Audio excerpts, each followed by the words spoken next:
श्रद्धेय आचार्य श्री कौशलेंद्र कृष्ण जी से जुड़े रहने के लिए उनके सोशल मीडिया प्लेटफॉर्म्स को फॉलो करें।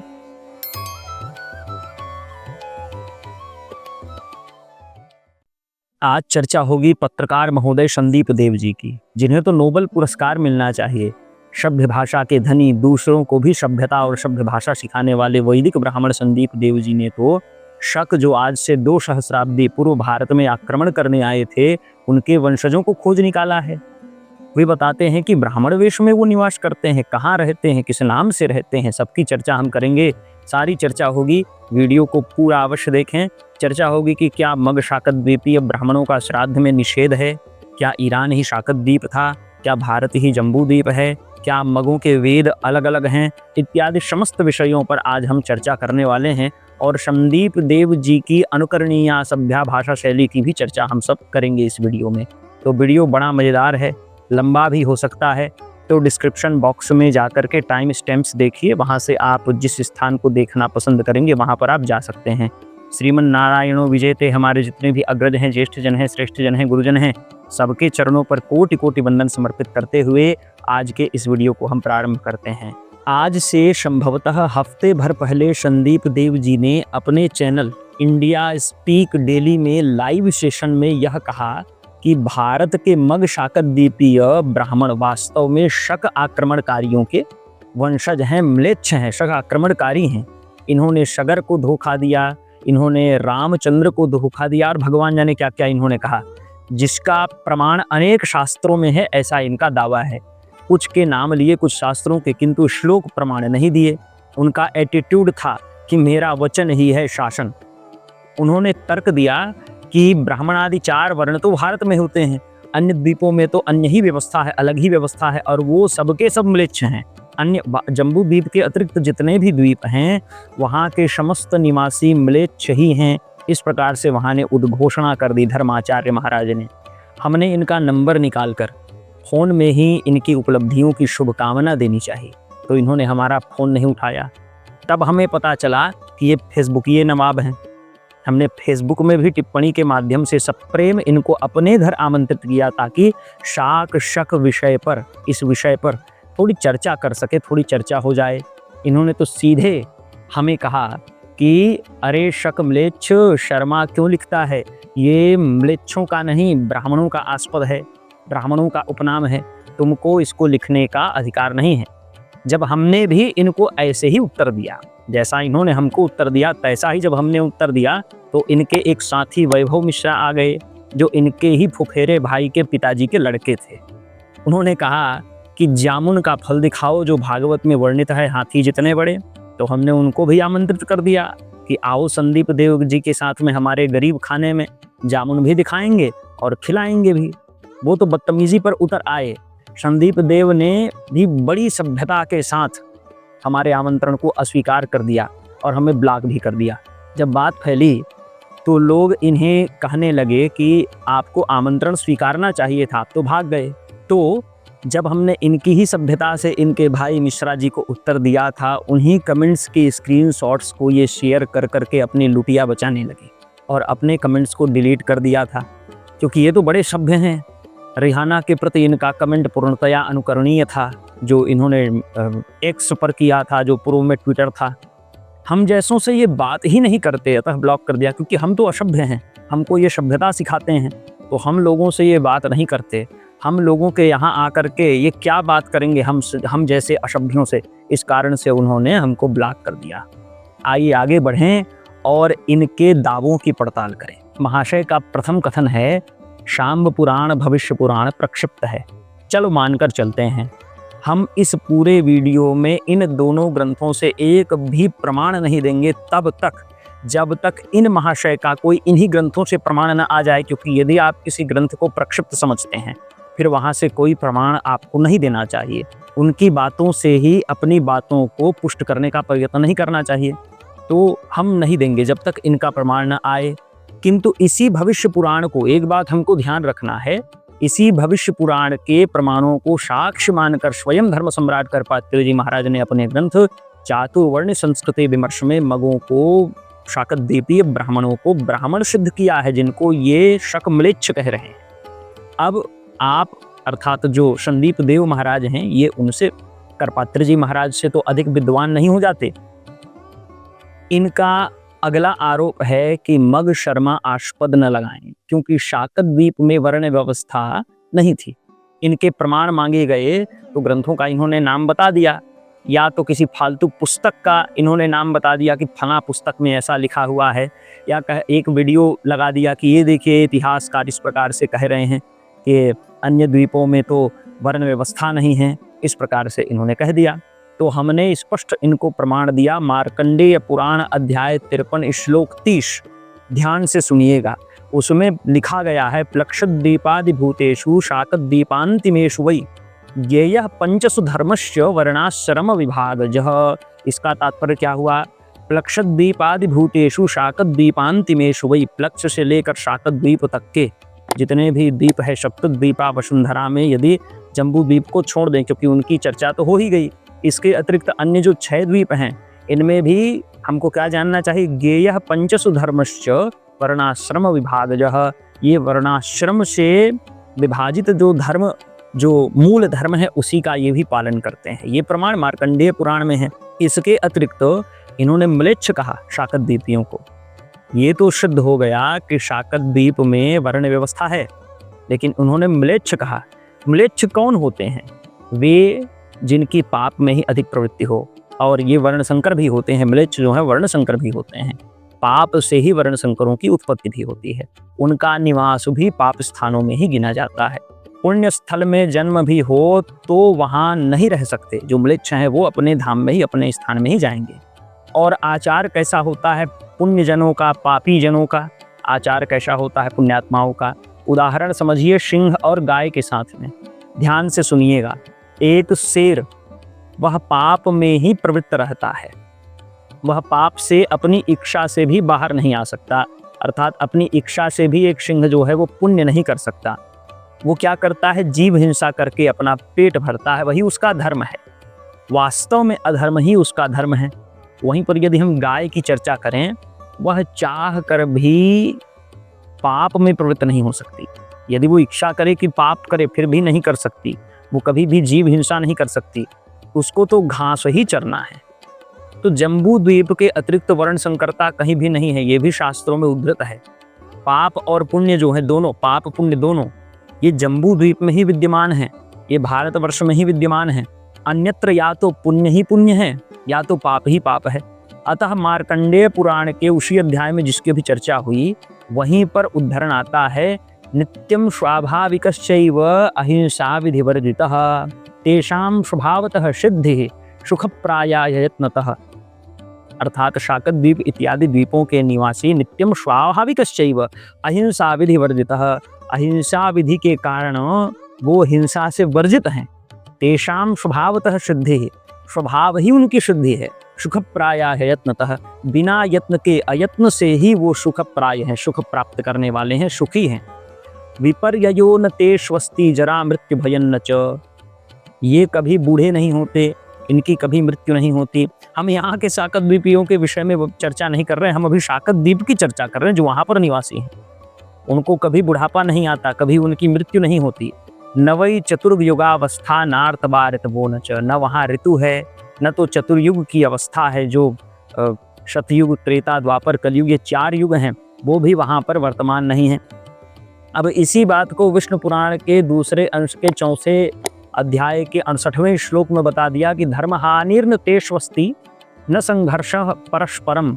एक दूसरे से यहाँ लड़ाई झगड़ा नहीं है, न तो धर्म की हानि ही है। सभी धर्मात्मा है, सब धर्म करने वाले हैं, यहाँ पर धर्म की हानि नहीं है।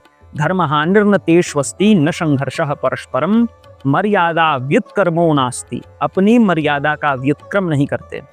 गीता में जो स्वधर्म परधर्म स्वकर्म परकर्म की व्याख्या है, वो जो मर्यादा जो ईश्वर के माध्यम से निर्दिष्ट है, श्रुति स्मृति ममैवाग्ये, श्रुतियों स्मृतियों में जो मर्यादा है उसका व्युत्क्रम नहीं है। मर्यादा व्युत्क्रमो नास्ति तेषु देशेषु सप्तषु, वहाँ के जो सप्त देश हैं, कहाँ के? जम्बू द्वीप, ये विशेष शाकत द्वीप के लिए वर्णित है। बताया गया कि शाकत द्वीप के जो 7 खंड हैं वहाँ पर बिल्कुल भी मर्यादा व्युत्क्रमो नास्ति। ये विष्णु पुराण का प्रमाण है। लेश मात्र भी वहाँ पाप नहीं है।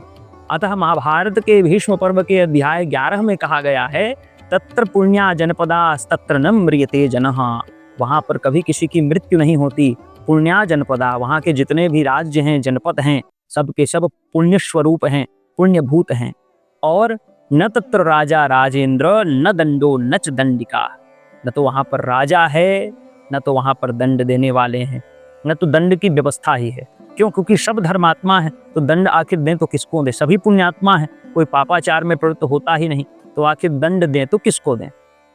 यहाँ से ये सिद्ध हो जाता है कि मग शाकत द्वीपीय म्लेच्छ तो नहीं है, न तो मग शाकत द्वीपीय जो है उनमें वर्ण व्यवस्था नहीं है, ऐसी भी बात नहीं है। ये यहाँ से सिद्ध हो गया। फिर इन्होंने कहा कि भविष्य पुराण में तो मगों का वेद ही अलग है। भविष्य पुराण में तो पहले निर्णय तो ये कर लीजिए कि आप भविष्य पुराण को प्रक्षिप्त मानते हैं कि नहीं। अब जब आप भविष्य पुराण से प्रमाण दे रहे हैं, हमने कहा, तब हम भी फिर भविष्य पुराण से प्रमाण देंगे। तो इन्होंने कहा कि वेदो विश्वरसश्चैव विद्वद्वह्निरसस्तथा, इस प्रकार से जो वेदत्रयी ऋग यजुः साम इस नाम से जो हमारे इस द्वीप में, जम्बू द्वीप में विद्यमान है, वहाँ पर अलग है। वेदो विश्वरसश्चैव विद्वद्वह्निरसस्तथा, इस प्रकार से भविष्य पुराण में उद्धरण प्राप्त है। विश्वरस, विद्वद और वह्निरस, इस प्रकार से वेदत्रयी वहाँ पर अलग है। किंतु ये समझना बहुत आवश्यक है, आगे भविष्य पुराण से ही इसका भी हम प्रमाण देंगे, ध्यान से सुनिएगा।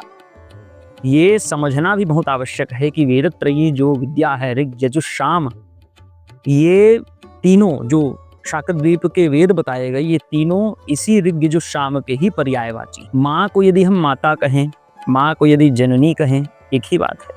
अर्थात पर्यायवाची नाम से पुकारो तो या वास्तविक नाम से पुकारो तो बात एक ही है।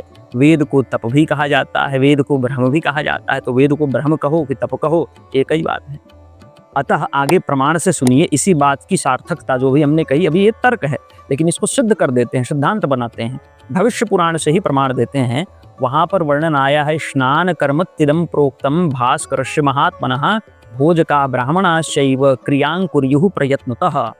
आगे कहते हैं, बहवृचो थर्वणश्चैव छंदो गोध्वर्युरेव च स्नापकस्य च चिह्नानि ये च मूर्तिधरास्तथा। अर्थात जो स्नापक हैं भगवान सूर्य के, उनके चिन्ह क्या हैं? वो शाकत द्वीपीय ब्राह्मण तो है, ये तो प्रथम चिन्ह है, लेकिन उसके साथ ही साथ वो क्या हैं? बहवृचो थर्वणश्चैव छंदो गोध्वर्युरेव च। अब इतना तो ज्ञान होगा, दर्शकों के बुद्धि में भी होगा और संदीप देव की बुद्धि में भी इतना तो ज्ञान होगा कि बहवृच, छंदोग, अथर्वांगिरस और अध्वर्यु ये किनको कहा जाता है, किन किन वेद से ये संबद्ध हैं। यदि मग हैं अध्वर्यु इत्यादि, तो वे किन वेदों से संबद्ध हैं, ये समझा जा सकता है। इससे ही सब सिद्ध हो जाता है। अब ध्यान से सुनिएगा, आगे इसका आक्षेप है कि ज्वाला प्रसाद मिश्र जी ने जाति भास्कर में इन्हें वेदों को उल्टा पुल्टा पढ़ने वाला बताया है। तो ध्यान से सुनिएगा, जटापाठ, घनपाठ इत्यादि में वेदों को उल्टा पुल्टा ही पढ़ते हैं, वेद विपर्यासो। ऐसे में तो जितने भी जटापाठी हैं, घनपाठी हैं, सबके सब म्लेच्छ हो गए। यदि ये कारण है उनके म्लेच्छत्व का, मगों के म्लेच्छत्व का यदि ये कारण है, तब तो जितने भी जटापाठी हैं, घनपाठी हैं, सबके सब म्लेच्छ हो गए। फिर इसने कहा कि मनुस्मृति के अध्याय 2 के श्लोक 17 में मगों को धर्म उपदेश करने से वंचित कहा गया है। पहले भी श्लोक सुनिए, वह श्लोक है, सरस्वती दृषद्वत्योर देव नद्योर तदंतरम तम देव निर्मितम देशम ब्रह्मावर्तम प्रचक्षते। ब्रह्मावर्त की परिधि, ब्रह्मावर्त की सीमा जो है वो वहां पर निर्णीत है उस श्लोक में। इससे आगे फिर कहा कि तस्मिन् देशे य आचारः पारंपर्य क्रमागतः वर्णानाम शांतरालानाम ससदाचार उच्यते। इस देश में जो आचार है, परंपरा क्रम से जो आ रहा है, जो आचार, वो समस्त वर्णों का, वर्णानाम शांतरालानाम, वर्णों का और अंतरालों का, अर्थात जो वर्ण संकर हैं उनका वही सदाचार है। कुरुक्षेत्रंच मत्स्याश्च पांचाला सूरसेनका एष ब्रह्मर्षि देशोयम ब्रह्मावर्तादनंतरः। इसका तात्पर्य क्या हुआ? कुरुक्षेत्र, मत्स्य, पांचाल, सूरसेनक ये सब ब्रह्मर्षि देश कहलाते हैं। ये ब्रह्मावर्त के अनंतर है। और आगे कहे कि एतद् देश प्रसूतस्य सकाशादग्र जन्मनः। इस देश में जिन ब्राह्मणों का जन्म हुआ है, जो इस देश में जन्म लेने वाले ब्राह्मण हैं, स्वम स्वम चरित्रम शिक्षेरन पृथिव्याम सर्व मानवाः। अर्थात इन्हीं से जितने भी पृथ्वी में निवासी मानव हैं वो सब के सब अपने चरित्रों की शिक्षा लें, अर्थात सदाचार सच्चरित्रता जो शिक्षा लेनी है वो इनसे आप शिक्षा ले सकते हैं। ये कहा गया है। अब यहाँ पर ये कहा गया कि मग धर्मोपदेश न करें, अपितु कहा गया कि जगत में धर्म का केंद्र जो स्थान है वहां से ही हमको सदाचार की शिक्षा लेनी चाहिए। ऐसा तो नहीं कहा गया है कि एतेषामेव धर्माय देशिकत्वं नियोजितम्। ये हमने कहा है, ये किसी शास्त्र में लिखित नहीं है। एतेषामेव धर्माय देशिकत्वं नियोजितम् का सीधा सा तात्पर्य ये है कि अब यही मात्र केवल देशिक हैं, उपदेश करने वाले हैं।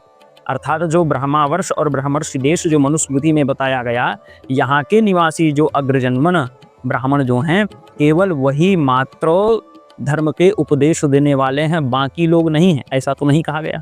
फिर इसने कहा कि मगों को तो श्राद्ध में वर्जित कहा गया है। अब फिर से ध्यान से सुनिएगा, प्रमाण है कुष्मांडम महिषी क्षीरम बिल्वपत्र मगद्विजाः श्राद्ध काले समुत्पन्ने पितरो यान्ति निराश्रयाः। ये इसका प्रमाण है। हमने पूछा कि भाई ये बताओ कि ये श्लोक किस पुराण में है, किस स्मृति में है, कहाँ लिखा हुआ है। लिख तो देते हैं, श्लोक सब दे देते हैं, आप गूगल इत्यादि में देखो, लिखा तो हुआ है, लेकिन संदर्भ इसका कहाँ है, अर्थात किस ग्रंथ से ये उद्धृत है, कहाँ का उद्धरण है, कोई जवाब नहीं।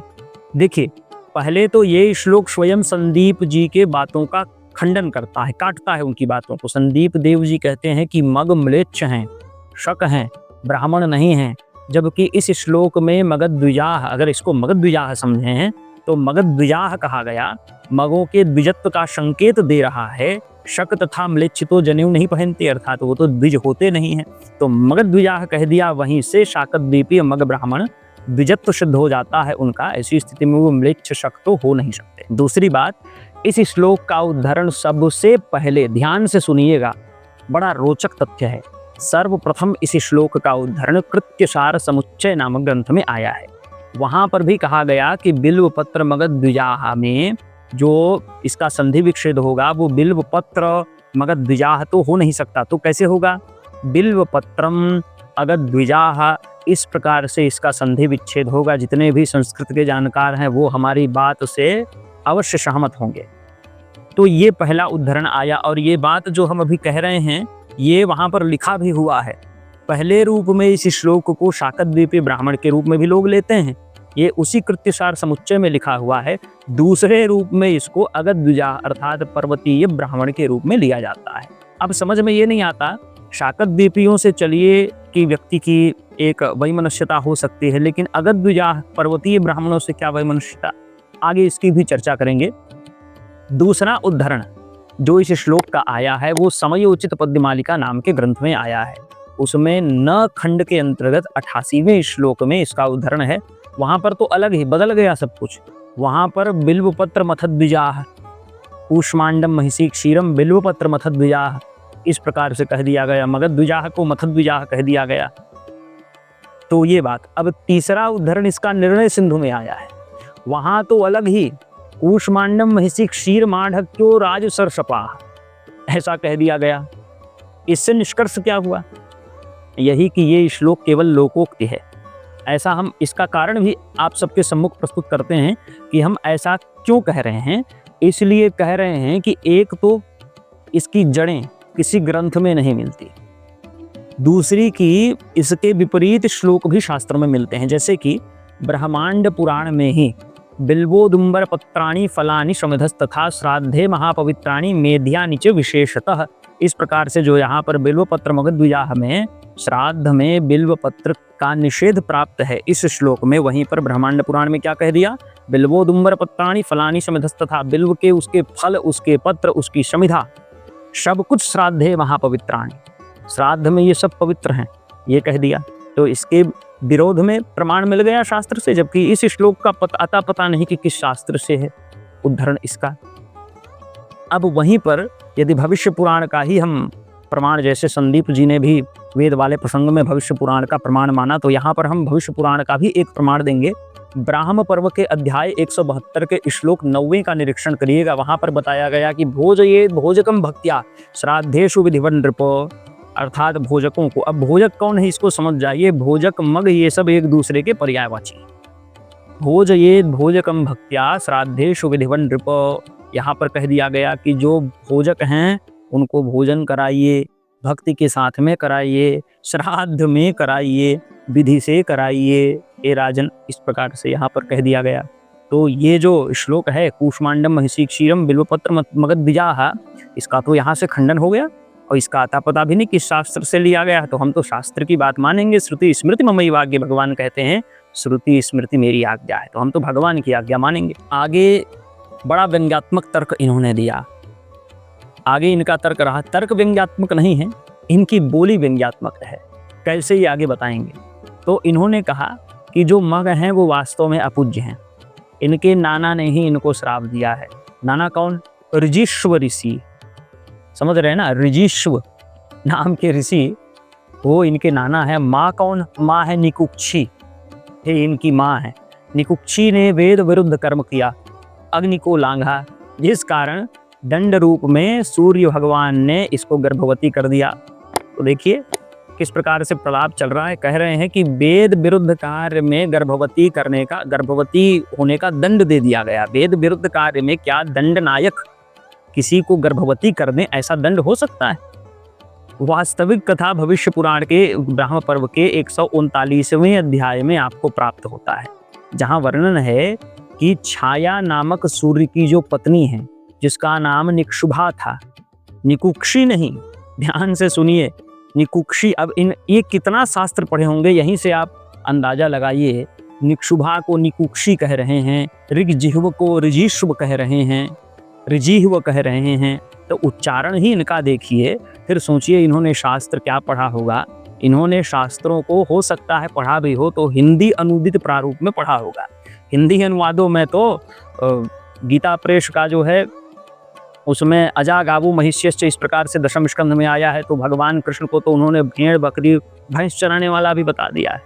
तो संस्कृत का अध्ययन बहुत आवश्यक है।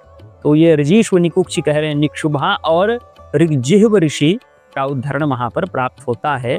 ये जो निक्षुभा है ये ऋगजिह्व ऋषि के घर कन्या होकर के अवतरित हुई। भगवान आदित्य उन्हें प्राप्त करने की इच्छा से रात्रि में अग्नि में प्रविष्ट होकर के उनके निकट जाते हैं, क्योंकि वह जो कन्या थी वो अग्नि पर उसका वश था। ध्यान से सुनिएगा, वहां जाकर उसे प्राप्त करते हैं भगवान सूर्य। कालांतर में वो गर्भवती होती है। अग्नि को लांघने के कारण भगवान सूर्य भी उस पर क्रुद्ध हो जाते हैं तथा ऋषि ऋगजिह्व भी जो उनके पिता थे वो भी क्रुद्ध हो जाते हैं। उन्होंने पुत्रों को अपूज्य होने का श्राप दे दिया, किंतु सूर्य ने उन्हें वेद निष्णात कर पुनः पूज्य होने का वरदान भी दिया है। फिर ये कहता है कि कई इतिहासकार मानते हैं कि ईरान ही शाकत द्वीप है। अब इसने बचकानी बात कर दी, इससे बढ़कर के कोई बचकानी बात नहीं है। इसे द्वीप का अर्थ भी नहीं पता। पहले तो हम इतिहासकारों के प्रमाण को अपनी प्रमाण कोटि में नहीं रख सकते। जब तक वो शास्त्र से प्रमाण न दें अपनी बातों का, तब तक नहीं रखा जा सकता। तो इसे द्वीप का अर्थ भी नहीं पता, इसके इतिहासकारों को भी द्वीप का अर्थ नहीं पता संभवतः। पढ़े लिखे गंवार इसी को कहते हैं। खैर, जो शाक तथा शक में अंतर न जाने, जो कवि तथा कबीर में अंतर न जाने, न समझे, ऐसों से आखिर क्या ही अपेक्षा रख सकता है कोई भला। तो सुनिए, शाकत द्वीप तथा जम्बू द्वीप के मध्य अन्य द्वीप हैं, अन्य समुद्र भी हैं। ईरान और भारत के बीच कितने समुद्र हैं ये कोई बता दे? एक भी समुद्र नहीं है। और विष्णु पुराण के द्वितीय अंश के तृतीय अध्याय के 18वें श्लोक में कहा गया, माद्रा रामास्तथाम बष्ठा पारसीका दयस्तथा। इस प्रकार से उदाहरण जो मिलता है, इसका तात्पर्य क्या हुआ? यहाँ पर पारसीका दयस्तथा कहा गया, तो पारसीक, ये पारसीक ही वास्तव में पारस है। पारस ही ईरान है, ईरान का प्राचीन नाम पारस था। तो यहाँ पर क्या कहा गया विष्णु पुराण में? भारत का ही अंग माना गया है पारसीक को, ईरान को। भारत जम्बू द्वीप के 9 खंडों में से एक है, ये भागवत में वर्णित है। 9 खंडों में से एक है भारत वर्ष, 9 वर्षों में से एक है। ऐसे में भारत को जम्बू द्वीप मानने वाले महामूर्ख ही होंगे, जो इसको जिन्होंने नहीं पढ़ा, इसको जिन्होंने सुना नहीं। खैर, आजकल तो कथा वक्ता ये सब सुनाते भी नहीं है, लेकिन पढ़ा तो जा सकता है। ईरान को शाकत द्वीप मानने वाले तो इससे भी बड़े मूर्ख हैं। आप समझ रहे हैं ना हम क्या कहना चाहते हैं? दूसरी ओर इनकी एक शिष्या भी है, अंजलि शुक्ला नाम की, जो मगों को वैद्य बता रही है। प्रमाण मांगो तो कभी शाम्ब के कुष्ठ निवारणार्थ मगों के आनयन का प्रसंग देती हैं। शाकत दीपादिहानय, वो भी उल्टा पुल्टा लिख करके शाकत दीपो दिहानय इस प्रकार से लिख करके दे रही हैं। तो क्या ही बुद्धि कह सकते हैं, बुद्धि की पराकाष्ठा है कहिए। महाविद्वान हैं, महाविदुषी हैं। और कभी कभी अश्विनी कुमारों के जन्म का प्रसंग बता देती हैं, प्रमाण मानिए तो कहे कि बात खत्म, हमने प्रमाण दे दिया। तुम वैद्यों के जन्म का, इनका तात्पर्य ये होता है तुम वैद्यों के जन्म का प्रमाण मांगते हो, हम तुमको देव वैद्य के जन्म का प्रमाण दे देते हैं। तो ये है, मग यदि वैद्य होते तो शाम्ब का जो कुष्ठ था उसका वैद्य विधि से निवारण करने आते यदि मग, तो ऐसी स्थिति में भारत में वैद्यों की कमी नहीं थी। यहाँ तो ऐसे ऐसे वैद्य थे जो तक्षक के दंश से भस्म हुए वृक्ष तक को हरा भरा कर देते थे। कश्यप वैद्य के विषय में जो वर्णन है, तो ऐसे ऐसे यहाँ पर वैद्य हैं। और यदि मग वैद्य थे तो अधिकांश प्रमाण वैद्य उपाधियुक्त उनके लिए होने थे। हर जगह में उनको वैद्य कहा जाता शास्त्रों में, लेकिन शास्त्रों में उनको वैद्य नहीं कहा गया है। अगर वो म्लेच्छ होते तो हर जगह उनको म्लेच्छ कहा जाता, लेकिन शास्त्रों में उनको म्लेच्छ नहीं कहा गया है, म्लेच्छ उपाधियुक्त नहीं कहा गया है। किंतु भविष्य पुराण की क्या बात करें, भविष्य पुराण की चर्चा ही नहीं करनी। 2 प्रमाण तो हमने तब दे दिए जब इन्होंने भी प्रमाण कोटि में अपना रखा भविष्य पुराण को। तो महाभारत भीष्म पर्व अध्याय 11 का श्लोक 36, उसमें कहा मंगा ब्राह्मण भूज्येष्ठा स्वकर्म निरता नृप। यहाँ पर मग को मंग कहा गया है, वहां पर शाकत दीप का ही वर्णन है। उस अध्याय में कहा कि मंगा ब्राह्मण भूयिष्ठा स्वकर्म निरता नृप। वो जो मग हैं वो ब्राह्मण भूयिष्ठ हैं, या ये समझ सकते हैं कि मग जिस जनपद के निवासी हैं उस जनपद को मंग कहा जाता था। लेकिन मंगा ब्राह्मण भूयिष्ठा बहुवचन है, तो कहें कि मंग जो है किसी एक का संबोधन मंगा। अब जनपद के लिए यदि मंगाह कहेंगे तो मंग कहा जाएगा बहुवचन में, फिर 2 या 3 या 3 से अधिक जनपदों के लिए प्रयुक्त होना चाहिए। तो मंगा ब्राह्मण भूयिष्ठा अर्थात मगों के लिए ही कहा गया कि वो ब्राह्मण हैं, स्वकर्म निरता नृप, अपने कर्म में निरत हैं। और यही श्लोक विष्णु पुराण के 2 अंश के 4th अध्याय के 39वें श्लोक में मगा ब्राह्मण भूयिष्ठा मागधा क्षत्रियास्तथा, इस प्रकार से विष्णु पुराण में भी प्राप्त हैं। और हम 50 प्रमाण दे सकते हैं।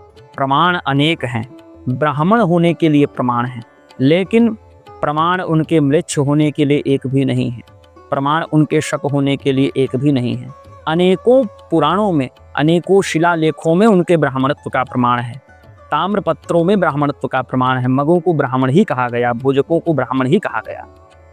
अब सब एक साथ तो प्रक्षिप्त नहीं हो सकते।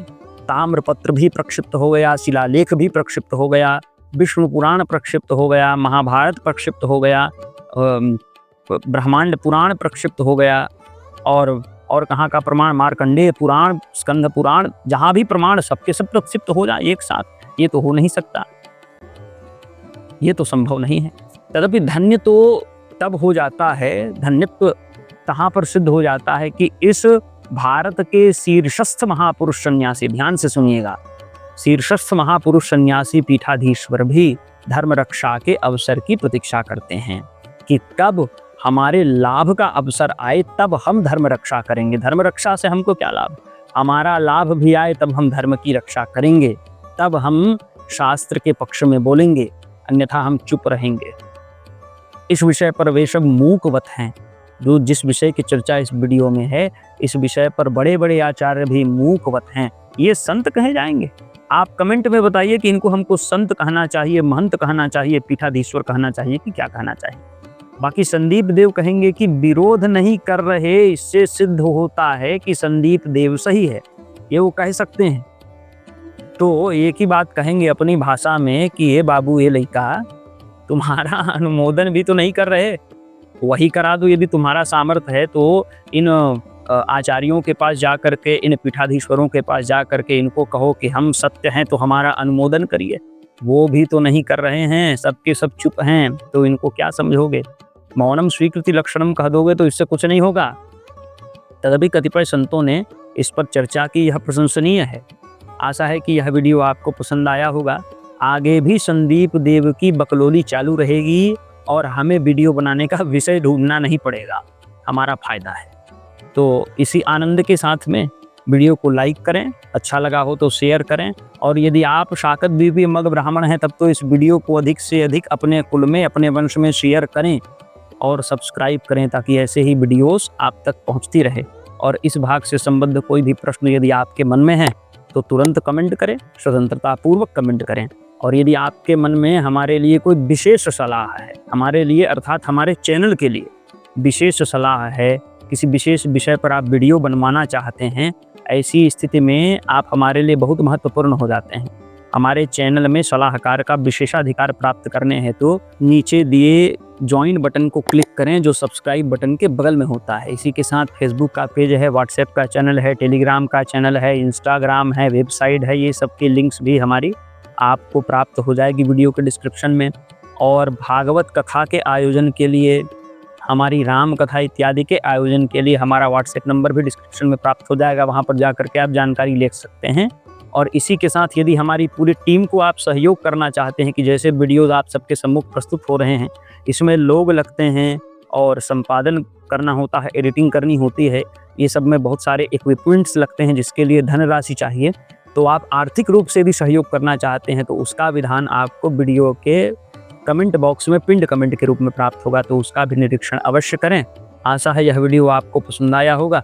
इसी के साथ इस वीडियो को हम यहीं पर संपन्न करते हैं। जय श्रीमन नारायण।